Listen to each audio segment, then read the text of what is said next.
ఇప్పుడే జీ5 app download చేయండి. చూడండి మీ ఫేవరెట్ టీవీ షోస్ ఎప్పుడైనా ఎక్కడైనా. రే నంది, ఏంటన్నా పచారీ పుస్తకం ఎక్కడ పెట్టావురా? నువ్వే కదన్నా రాత్రి లెక్కలు రాసి పెట్టావు. ఇక్కడ పెట్టానే.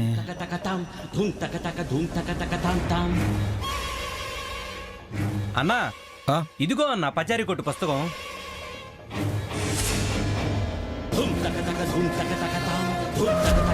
అదిగో రాజకుమారుడు వచ్చేసాడు.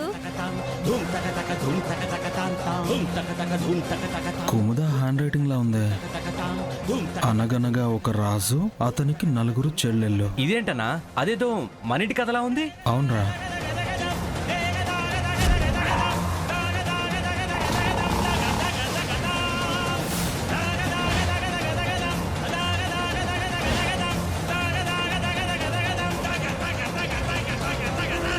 జీ5 యాప్ డౌన్లోడ్ చేసి అన్ని ఎపిసోడ్స్ పూర్తి ఉచితంగా చూడండి.